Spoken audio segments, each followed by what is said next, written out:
that. Both sides have officially arrested, but for that one outstanding issue. So while we wait for that to happen, let's recap some of the testimony. Again, defendant took the stand. Doesn't get more important than that, so let's go back in for more testimony from Jennifer Crumbley. In reading the journal, were there passages in there indicative of a request for mental health help?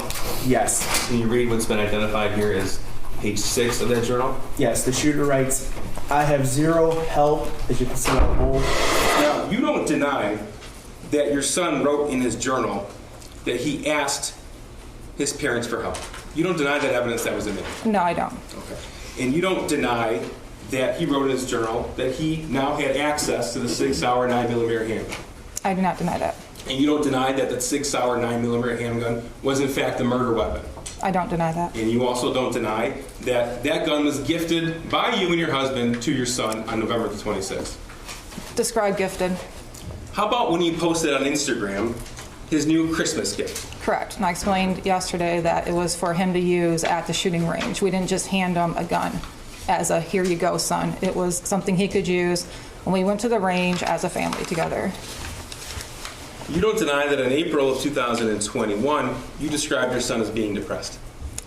I didn't describe him as being depressed. I noticed that he was acting depressed. You used the word depressed? Yes, he was acting sad. He was acting depressed. Okay. And you know what depressed means? It means a lot of different things. Well, to you, it meant depressed, and you wrote that. Right.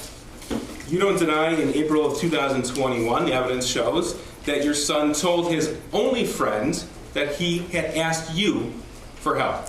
No, I don't deny that. Okay. And you also don't deny that he told his only friend that you laughed at him?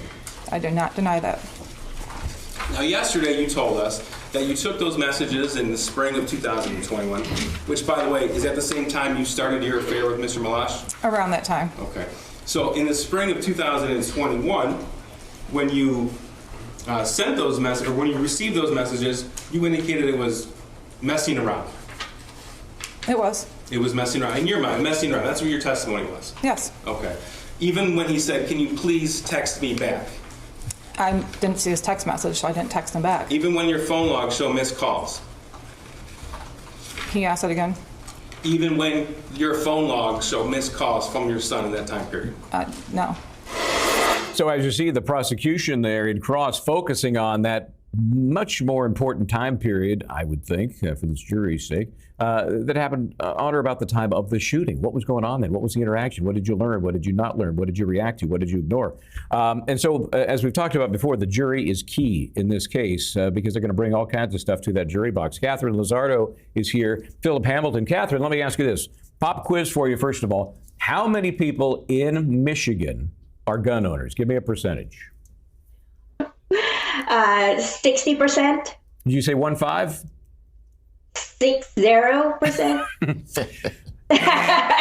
Okay. What do we have for no? Nothing. 40.2% of the residents of Michigan are gun owners. So your question then, Katherine, is that's a key issue. There's going to be a lot of folks. The odds are there are a number of gun owners in that jury box. What do you think?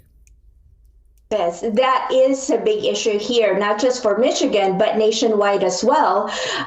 That's why a lot of people are focusing on this as to how a parent and when a parent believes that their child can start training and having a gun, holding a gun, owning a gun. And as you can see from her testimony, she was very particular in saying, what do you mean by gifting my son a gun? And then she had to define that as we were supposed to use that gun as a family whenever we go on a gun shooting range only. But I think one of the issues too that needs to be addressed, I'm a mental health advocate, and as a mental health advocate, I think it's important to point out that when your son or your child tells you that they need help with a mental health issue like a depression, you don't laugh at your kid. It sounds common sense, but it's an initial reaction that a lot of people still have. And even how involved of a parent you are, if you laugh at your child when they say that, they will not go back to you and tell you any more mental health related issues. And it really is a sticking point in this case, Katherine, because what she did or didn't know about his need for mental health maybe was in that journal. Philip, I want to ask a follow-up on the gun issue because it's such a divisive issue. I mean, I'm sure it was covered in voir dire. You know, they tried to figure out who was gun enthusiasts, who hated them, and each side jockeying for position there to get whom they wanted on that jury. Right. But it's a tough one to overcome. If you're anti-gun, I'm not sure there's anything you can say to make somebody think, this was all right. That's why voir dire had to have been so important, because to the extent that you're going to have an anti-gun person, I just don't think that they're going to have the mindset to be a fair and impartial juror. And, you know, that's really a large part on the defense to make sure that you identify those people and either, you know, peremptorily challenge them, basically to get them out, or you just give a challenge for cause in the sense that they can't be a fair and impartial juror. So that's going to fall on the defense. But to the extent that you do have anti-gun leaning jurors on this particular panel, I still think the focus becomes, and I like the way that Ms. Crumbley actually authenticated her answer on cross when she was asked, you gifted a gun. And she was like, well, what do you mean by gift, right? And she clarified that I didn't gift it to him in the sense of, here you go do whatever you want with it. This was meant for when we as a family go to the range, he was going to be allowed to use his own gun there as opposed to renting one or using his father's. This wasn't just a gun that was given to him, right? And I think that's important just from the sense of, even with whatever mental health issues may have been there or may not have been there, it's very clear that she's not just giving a depressed, who she's acknowledging, son a gun. This is just a family thing that we're doing together. And she's just going to have to kind of ride that into, again, I'm not indifferent to my son's needs. I certainly didn't think he would use this gun that was not a gift to shoot and kill all of his friends. I'm a concerned mother. I'm a mother that's involved. But at the end of the day, I'm certainly not responsible for this crime. The evidence is they had a gun safe and all of their weapons were properly locked up. And again, it's going to be a gray area for a lot of jurors as to at what point do you go from responsible gun owner / parent to carelessness, or in this case, negligence, leading to the involuntary manslaughter. Let's go back into court. Now, this is some testimony. Again, we've talked about these journal entries, and there is really a question as to how much, if any, of these entries were seen by Jennifer Crumbley prior to the events. But let's take a look at some of those entries so important in this case. In reading the journal, were there passages in there indicative of a request for mental health help? Yes. Can you read what's been identified here as page 6 of that journal? Yes, the shooter writes, I have zero help, as you can see on the bold, for my mental problems, and it's causing me to shoot up the school. We'll move on to page 5. Could you read this passage, please? In this one, the shooter writes, I want help, but my parents don't listen to me, and I can't get any help. Well, this is page 19. Can you read that? Yes. Shooter writes, my parents won't listen to me about help or therapist. Sir, in that journal, were there entries about the shooter's desire to obtain a 9mm handgun? Yes. This is also Exhibit 401, page 22. Could you read those quotes, please? Yes. The shooter writes, I want to shoot up the school so badly. Soon, I'm going to buy a 9mm pistol. Sir, were there any passages regarding the shooter's plan for the actual shooting? Yes, there were. Okay. Here's page 3, also Exhibit 401. Could you read that, please? Yes. Shooter writes, I'm about to shoot up the school and spend the rest of my life in prison. Were there any journal entries about the shooter's access to the 9mm handgun? There were. This is also Exhibit 401, also page 3. Could you read that, please? Yes, sir. The shooter writes, first off, I got my gun. It's a SP 2022 Sig Sauer 9mm.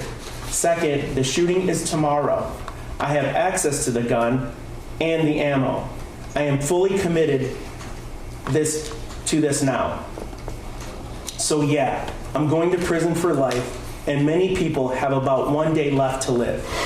So if there were evidence that Jennifer Crumbley was, looking over her son's shoulder as he's writing that, that's a problem. The evidence is a little unclear as to what, if anything, she did know about what was in the journal. Katherine Lozardo here, Philip Hamilton. So Katherine, as I'm watching this unfold, you're wondering when he writes something like, my parents won't listen to me. Obviously, it suggests that he's been talking to them, but we have the mom saying that really never happened. So what carries the day?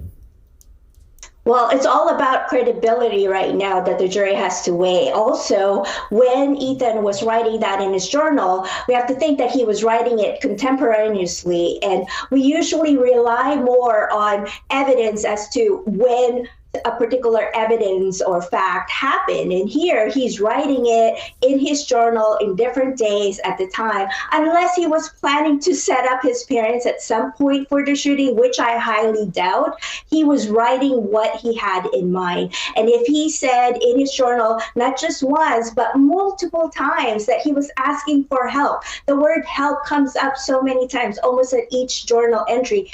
And on top of that, the scribble or the drawing that he did at the school on the day of the shooting, help me, that could not have been any more clearer that he needed mental health. Unfortunately, his parents did not provide that.